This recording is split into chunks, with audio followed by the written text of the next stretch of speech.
പ്രിയപ്പെട്ടവരെ, ചിലർ നമ്മളടുത്ത് സംസാരിക്കാൻ പറയുന്ന കാര്യമാണ്, എൻ്റെ ജോലി ഇപ്പോൾ പോകുമെന്ന് ഞാൻ ഒരിക്കലും കരുതിയില്ല, ഓർക്കാപ്പുറത്താണ് ഈ തൊഴിൽ നഷ്ടപ്പെട്ടത്, എൻ്റെ തൊഴിൽ ഇപ്പോൾ നഷ്ടപ്പെടാൻ യാതൊരു കാരണവുമില്ല, ചിലർ ചേർന്ന് അതങ്ങ് നശിപ്പിച്ചു കളഞ്ഞു എന്നിങ്ങനെ പല കാര്യങ്ങൾ ഇവർ തങ്ങളുടെ തൊഴിൽ നഷ്ടപ്പെട്ടതുമായിട്ട് ബന്ധപ്പെടുത്തി പറയാറുണ്ട്.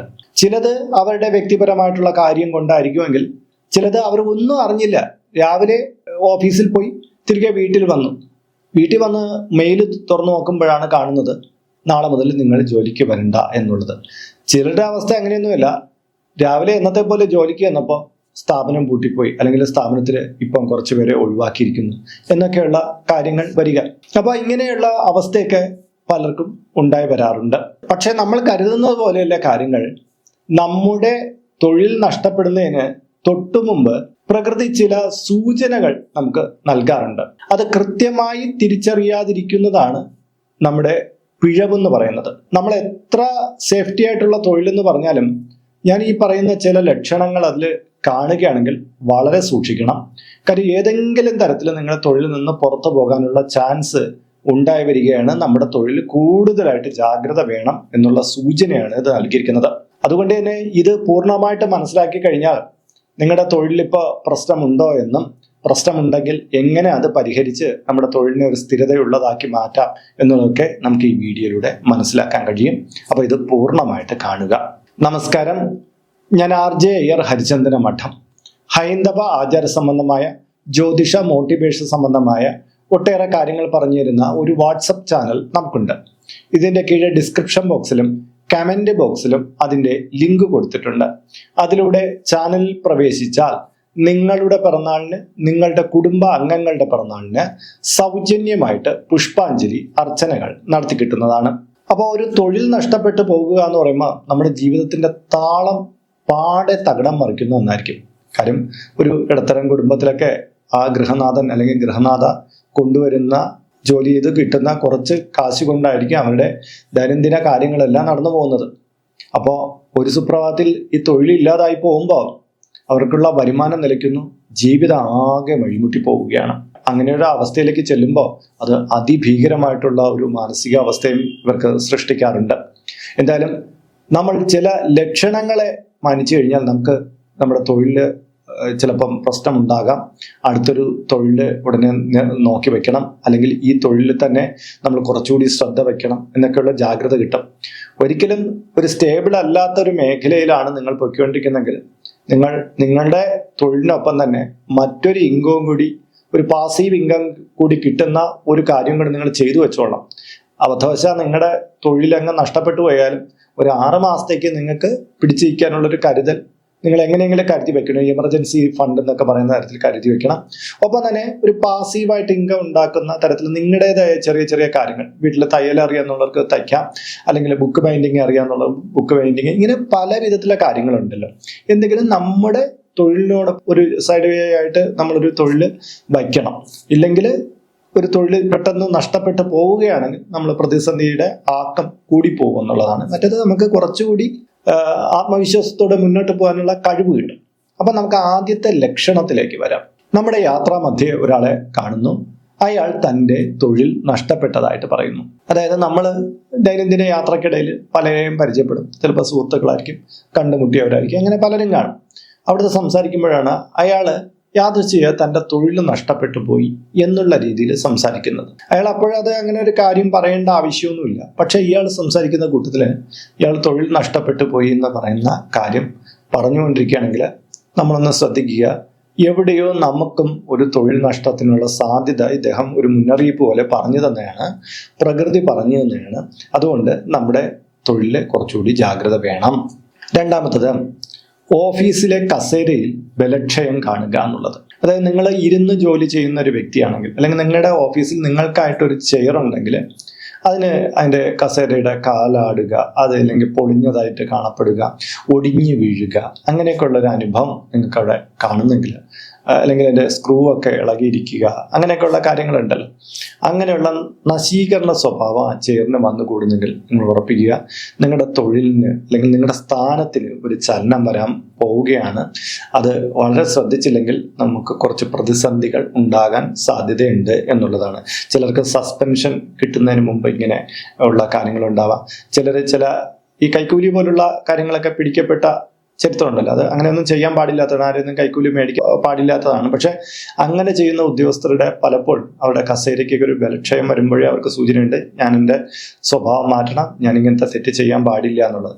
ഇല്ലെങ്കിൽ അവർ അവഗണിച്ചു കഴിഞ്ഞാൽ അവർക്ക് ഇത് തന്നെയാണ് അവസ്ഥയെന്ന് മനസ്സിലാക്കുക. കാര്യം എന്ന് പറഞ്ഞാൽ എൻ്റെ അടുത്ത് സംസാരിച്ചു 1-2 ഈ തൊഴിൽ നഷ്ടപ്പെട്ട കൂലി കേസിലൊക്കെ ജോലി പൂർണ്ണമായിട്ടും നഷ്ടപ്പെട്ടു പോയടുത്ത് ഞാൻ സംസാരിച്ചിട്ടുണ്ട്. അവരെല്ലാം പറഞ്ഞൊരു ലക്ഷണമാണ് അവിടെ കസേര അവസാനം അത് വല്ലാത്ത സൗണ്ട് ഉണ്ടാവുമായിരുന്നു, ആ കസേരയിൽ ഇരിക്കുമ്പോൾ ചില പ്രശ്നങ്ങൾ ഉണ്ടാവുമായിരുന്നു എന്നൊക്കെ അവർ പറഞ്ഞിട്ടുണ്ട്.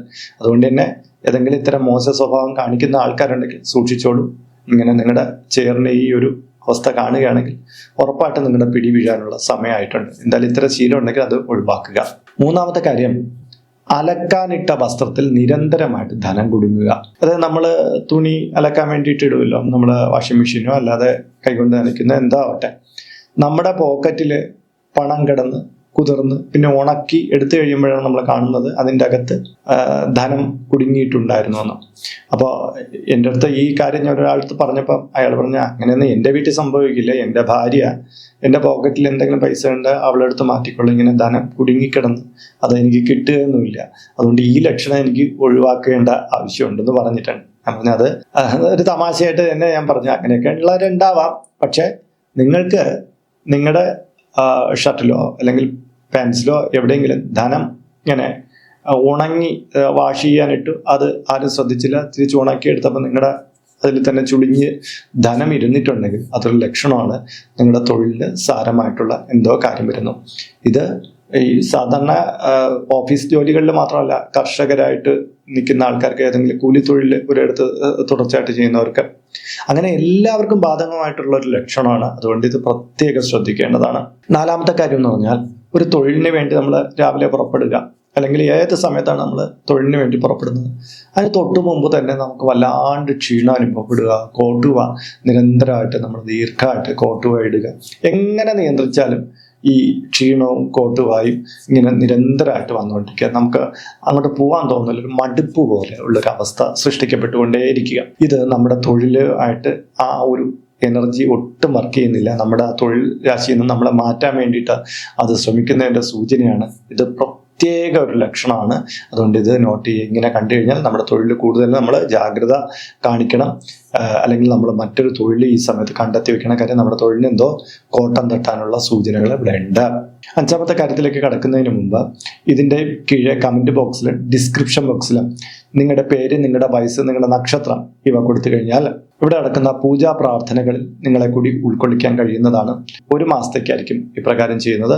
കൂടുതലായിട്ട് വേണമെന്നുള്ളവർ ഇനി തൊട്ട് ഇതിൽ അപ്ലോഡ് ചെയ്യുന്ന എല്ലാ വീഡിയോയുടെ കീഴെ നിങ്ങളുടെ ഡീറ്റെയിൽസ് ഇങ്ങനെ കൊടുത്താൽ മതി. അതിനായിട്ട് ഇതുവരെ ഈ ചാനൽ നിങ്ങൾ സബ്സ്ക്രൈബ് ചെയ്തിട്ടില്ലെങ്കിൽ അത് ചെയ്യുക. ഒപ്പം തന്നെ ഈ വീഡിയോ ഒന്ന് ലൈക്ക് കൂടി ചെയ്യുക. എങ്കിൽ മാത്രമായിരിക്കും പുതുതായിട്ട് അപ്ലോഡ് ചെയ്യുന്ന വീഡിയോകളുടെ റെക്കമെൻഡേഷനും നോട്ടിഫിക്കേഷനും യൂട്യൂബ് നിങ്ങൾക്ക് അയച്ചു തരികയുള്ളൂ. എങ്കിലേ നിങ്ങൾക്ക് നിങ്ങളുടെ ഡീറ്റെയിൽസ് കൊടുക്കാൻ കഴിയും. അപ്പോൾ അതും കൂടി പ്രയോജനപ്പെടുത്തുക. 5-ാമത്തെ കാര്യം, നിങ്ങളുടെ ഓഫീസിലോ നിങ്ങളുടെ വീട്ടിലെ റൂമിലോ അടിക്കടി ചത്ത പല്ലിയെ കാണുക എന്നുള്ളത്. നമ്മുടെ ഓഫീസ് റൂമിലാവാം, അല്ലെങ്കിൽ നമ്മുടെ വീട്ടിലെ നമ്മുടെ മുറിയിലാവാം. അടിക്കടി ഒരിക്കൽ കണ്ടു എന്നുള്ളതല്ല, നിരന്തരമായിട്ട് ചത്ത പല്ലിയെ നമുക്കിങ്ങനെ കർമ്മ മേഖലയിലോ അല്ലെങ്കിൽ നമ്മുടെ വീട്ടിലോ നമ്മുടെ റൂമിലായിട്ട് കാണപ്പെടുന്നത് വളരെ നെഗറ്റീവായിട്ടുള്ള ചില കാര്യങ്ങൾ നമ്മുടെ തൊഴിൽ മേഖലയിൽ വരുന്നു എന്നതിൻ്റെ സൂചനയാണ്. ഇത് നമ്മൾ പ്രത്യേകം നോട്ട് ചെയ്യണം. 6-ാമത്തെ കാര്യം എന്ന് പറഞ്ഞാൽ, നമ്മൾ നേരത്തെ പറഞ്ഞതിൻ്റെ ഒരു ബാക്കിയാണ്. അതായത് നമ്മുടെ ഉറക്കം വല്ലാണ്ട് കൂടിക്കൊണ്ടിരിക്കും. അതായത് നമുക്കൊരു തൊഴിലിന് പോകാൻ, ആ തൊഴിലിന് പോകാനേ തോന്നില്ല, നമ്മുടെ ഉറക്കം വല്ലാതെ കൂടുക, ക്ഷീണം നമുക്ക് വല്ലാതെ വർദ്ധിച്ചു വരിക. ഇതും ഒരു ലക്ഷണമാണ്. നമ്മുടെ തൊഴിലിൽ നിന്ന് നമ്മളെ അകറ്റുന്നു. നമുക്ക് തൊഴിലിൽ ഒരു പണിഷ്മെന്റ് കിട്ടുക, ചിലപ്പോൾ തൊഴിലിൽ ഡിസ്മിസ് നേടിയെടുക്കുക തുടങ്ങിയൊക്കെയുള്ള കാരണമാണ് ഈ ഒരു ലക്ഷണം. 7-ാമത്തെ കാര്യം, തൊഴിലിടത്ത് ശത്രുക്കൾ വർദ്ധിക്കുക എന്നുള്ളതാണ്. നന്നായിട്ട് പൊയ്ക്കൊണ്ടിരുന്ന ഒരു തൊഴിൽ മേഖലയിൽ പെട്ടെന്ന് എല്ലാത്തിനും തൊട്ടതിനും പിടിച്ചതിനും പ്രശ്നങ്ങളാവുക, എല്ലായിടത്തും ശത്രുക്കൾ വർദ്ധിച്ചു വരിക. അകാരണമായിട്ടാണ് നമ്മൾ ചെയ്ത കാര്യങ്ങളൊന്നും ആയിരിക്കില്ല പലപ്പോഴും. ഇത് അങ്ങോട്ട് പെട്ടെന്ന് സംജാതമാവുകയാണ്. ഇതൊരു ലക്ഷണമാണ്. നമ്മുടെ തൊഴിൽ ഇവിടെ വളരെ പ്രശ്നമാണ്. നമുക്ക് ഒന്നുകിൽ ഈ തൊഴിൽ ഉപേക്ഷിച്ച് കളയേണ്ടി വരും, അല്ലെങ്കിൽ ഈ തൊഴിൽ നമുക്ക് നഷ്ടപ്പെട്ടു പോകാനുള്ള സാധ്യത വർദ്ധിക്കുന്നു എന്നുള്ള സൂചനയാണ്. വളരെ ശ്രദ്ധിക്കേണ്ട ഒരു ലക്ഷണമാണിത്. എട്ടാമത്തെ കാര്യം, കണക്കുകളിൽ നിരന്തരമായിട്ടുള്ള പിഴവ് സംഭവിക്കുക എന്നുള്ളതാണ്. കണക്കുകളിൽ പിഴവ് എന്ന് വെച്ചാൽ നമ്മളൊരു ഓഫീസ് ഡ്യൂട്ടിയിൽ ഉണ്ടാകുന്ന കണക്കുകളിലെ പിഴവാണെങ്കിൽ ജോബിൽ വരുന്ന പിഴവ്, അത് നമുക്ക് ഹയർ സൈഡിൽ നിന്നൊക്കെ വലിയ ശകാരങ്ങളും മറ്റുള്ള കാര്യങ്ങളും കേൾക്കേണ്ടി വരും. അല്ലാതെ തന്നെ നമ്മൾ പല കാര്യങ്ങളും വീട്ടിലെ കാര്യങ്ങൾ നോക്കുമ്പോൾ കണക്കുകളുടെ കാര്യത്തിൽ വലിയ പിഴവ് അനുഭവിച്ചു കൊണ്ടിരിക്കണമെങ്കിൽ നമ്മുടെ തൊഴിലിൽ എന്തൊക്കെയോ പ്രശ്നങ്ങൾ നേരിടാൻ പോവുകയാണ്, തൊഴിൽ നഷ്ടപ്പെടാൻ പോവുകയാണ് എന്നൊക്കെയുള്ള സൂചനകളാണ് ഇവിടെ കിട്ടുക. അപ്പോൾ പ്രധാനപ്പെട്ട 8 സൂചനകളാണ് ഞാനിവിടെ പറഞ്ഞത്. ഇങ്ങനെ 1-2 സൂചനകളൊക്കെ നിങ്ങൾക്ക് കാണുന്നെങ്കിൽ നിങ്ങളുടെ തൊഴിൽ വളരെയധികം ശ്രദ്ധിക്കേണ്ടുന്ന കാര്യമാണ്. നിങ്ങളുടെ ലേസി മെന്റാലിറ്റി ഒക്കെ പൂർണ്ണമായിട്ട് മാറ്റണം. തൊഴിലിൽ ഗൗരവപരമായിട്ട് തന്നെ നമ്മൾ ഇടപെടണം. നമ്മൾ ഉദാസീനതയൊന്നും അവിടെ കാണിക്കാൻ പാടില്ല. തൊഴിലിൽ മാറ്റിവെക്കലുകളൊന്നും ചെയ്യാൻ പാടില്ല. കാര്യം നിങ്ങളുടെ തൊഴിൽ നഷ്ടപ്പെടാനുള്ള വലിയ സാധ്യതകളാണ് ഇവിടെ കാണുന്നത്. അപ്പം ഇങ്ങനെ കണ്ടു കഴിഞ്ഞാൽ നമ്മൾ എന്ത് ചെയ്യണം? ആദ്യമായിട്ട് നമുക്ക് ഇങ്ങനെയുള്ള ലക്ഷണങ്ങൾ കണ്ടു കഴിഞ്ഞാൽ നമ്മളൊന്ന് സമയം പരിശോധിക്കണം. ഇപ്പം ശനിദോഷം, രാഹുദോഷം, കേതുദോഷം അങ്ങനെയുള്ള വല്ല പ്രശ്നങ്ങളുണ്ടോ? നമ്മുടെ ജാതകത്തിൽ ഈ ഒരു കാലയളവിൽ തൊഴിൽ നഷ്ടപ്പെടാനുള്ള സാധ്യതയുണ്ടോ? നമ്മുടെ കർമ്മ മേഖല എങ്ങനെയാണ് പോവുക എന്നുള്ള കാര്യങ്ങളൊക്കെ ഒന്ന് നോക്കണം. ജാതകം നോക്കണം, കബഡി സിസ്റ്റം വെച്ച് നോക്കണം. അതൊക്കെ നല്ലതാണ്. പിന്നെ കുടുംബക്ഷേത്രത്തിൽ ഇങ്ങനെ ലക്ഷണങ്ങൾ കണ്ട കുടുംബക്ഷേത്രവുമായിട്ട് ബന്ധപ്പെട്ട പ്രശ്നങ്ങളാണെങ്കിൽ ഇങ്ങനെ വരാറുണ്ട്. അപ്പോൾ അവിടെ യഥാശക്തി വഴിപാടുകൾ ചെയ്യണം. പിന്നെ തൊഴിൽപരമായിട്ടുള്ള തടസ്സങ്ങൾ നീക്കാൻ ഏറ്റവും നല്ലത് ഗണപതിക്ക് നാളികേരം ഉടയ്ക്കുക എന്നുള്ളതാണ്. കറുകമാല ചാർത്തി നാളികേരം ഉടച്ചു കഴിഞ്ഞാൽ അപ്പോൾ ആ തൊഴിൽ മേഖലയിൽ എന്തെങ്കിലുമൊക്കെ പ്രശ്നങ്ങൾ രൂപപ്പെട്ട് തുടങ്ങുകയാണെങ്കിൽ അത് പെട്ടെന്ന് തന്നെ മാറ്റിയെടുക്കാൻ പറ്റുന്നതാണ്. കറുകമാല ചാർത്തിട്ട് 7 നാളികേരമെങ്കിലും ഉടയ്ക്കുക. സുബ്രഹ്മണ്യ സ്വാമിക്ക് ഷഷ്ടി ദിവസം പാനകം വഴിപാട് കഴിപ്പിക്കുക. ഇതൊക്കെ വളരെ ഗുണകരമായിട്ടുള്ള കാര്യമാണ്. അപ്പൊ ഇത്തരം കാര്യങ്ങളും കൂടെ ശ്രദ്ധിച്ച് മുന്നോട്ട് പോകാമെങ്കിൽ നമ്മുടെ തൊഴിലിനെ നമുക്ക് സംരക്ഷിച്ച് മുന്നോട്ട് കൊണ്ടുപോകാൻ പറ്റും. എപ്പോഴും നമ്മൾ ശ്രദ്ധിക്കേണ്ടത്, നമുക്ക് ഒരു തൊഴിലിനോടൊപ്പം ഒരു പ്രശ്നം പറ്റിപ്പോയാൽ എങ്ങനെയെങ്കിലും സാമ്പത്തികപരമായിട്ടുള്ള സ്ഥിരത വരുത്തുന്നതിന് മറ്റൊരു തൊഴിൽ നമ്മൾ അറിഞ്ഞു വെച്ചിരിക്കണം, അത് കണ്ടെത്തി വെച്ചിരിക്കണം എന്നുള്ളതാണ്. ഇതാണ് എൻ്റെ തൊഴിൽ, ഇത് നഷ്ടപ്പെട്ടു പോയാൽ പിന്നെ എൻ്റെ ജീവിതം എന്തോ എന്നുള്ള രീതിയിൽ ചിന്തിച്ചിരിക്കരുത്. അത് ജീവിതത്തിന് വേണ്ടുന്ന ഒരു മനോഭാവമല്ല. എപ്പോഴും എല്ലാത്തിലും ശുഭപ്രതീക്ഷയും കാണണം. നമ്മൾ ഒരു കാര്യം ഇങ്ങനെ സംഭവിച്ചാൽ ഇന്ന രീതിയിൽ ഞാൻ അധ്വാനിച്ച് ഞാൻ ഇങ്ങനെ ജീവിക്കും എന്നുള്ളൊരു തീരുമാനം മുന്നേ എടുത്ത് വയ്ക്കേണ്ടതുമുണ്ട്. അപ്പോൾ ഇന്നത്തെ വീഡിയോ ഇവിടെ പൂർണ്ണമാവുകയാണ്. ഇതുമായി ബന്ധപ്പെട്ട നിങ്ങളുടെ അഭിപ്രായങ്ങൾ, നിർദ്ദേശങ്ങൾ ഇതിൻ്റെ കീഴെ കമൻറ്റ് ബോക്സിൽ രേഖപ്പെടുത്താം. ഇതിൽ കാണുന്നത് എൻ്റെ വാട്സപ്പ് നമ്പറാണ്. ജ്യോതിഷ സംബന്ധമായതും പൂജാ സംബന്ധമായതുമായ അപ്പോയിൻമെൻറ്റിന് വേണ്ടിയിട്ടാണ് ഇത് നൽകിയിരിക്കുന്നത്. നേരിട്ട് വിളിച്ചു കഴിഞ്ഞാൽ കിട്ടുകയില്ല. നിങ്ങളുടെ പേര്, നിങ്ങളുടെ സ്ഥലം ഇവ രേഖപ്പെടുത്തി വാട്സപ്പിലൂടെ മെസ്സേജ് ചെയ്യുക. അപ്പോൾ അഡ്മിൻ ഒരു മാർഗ്ഗനിർദ്ദേശം അയച്ചു നൽകുന്നതാണ്. ആ മാർഗ്ഗനിർദ്ദേശം അനുസരിച്ച് അപ്പോയിൻമെൻറ്റ് എടുത്തിട്ട് വിളിക്കാവുന്നതാണ്. നമ്മളിപ്പോൾ ഒരു സ്റ്റോർ യൂട്യൂബിൽ ആരംഭിച്ചിട്ടുണ്ട്. ഹൈന്ദവ ധർമ്മം അനുസരിച്ച് ജീവിക്കുന്നവർക്ക് പൂജാ കാര്യങ്ങളുമായിട്ട് ബന്ധപ്പെട്ട ചില കാര്യങ്ങളൊക്കെ മേടിക്കണമെന്നുണ്ടായിരിക്കും. അപ്പോൾ അങ്ങനെയുള്ള കാര്യങ്ങൾ നിങ്ങൾക്ക് ഓൺലൈനായിട്ട് എടുക്കാൻ പറ്റുന്ന ഒരു സ്റ്റോറാണിത്. താല്പര്യമുള്ളവർക്ക് അതിൽ പോയിട്ട് അതിൻ്റെ വിലയൊക്കെ നോക്കിയിട്ട് നിങ്ങൾക്ക് താല്പര്യമുണ്ടെങ്കിൽ അതിൽ നിന്ന് മേടിക്കാവുന്നതാണ്. ഇങ്ങനെ നോക്കിയാൽ മതിയാകും. അപ്പം മറ്റൊരു വീഡിയോയിൽ മറ്റൊരു വിശേഷമായിട്ട് വീണ്ടും കണ്ടുമുട്ടും വരെ എല്ലാവർക്കും നമസ്കാരം. നിങ്ങളുടെ സ്വന്തം RJ ഹരിചന്ദ്ര മഠം. നമസ്തേ.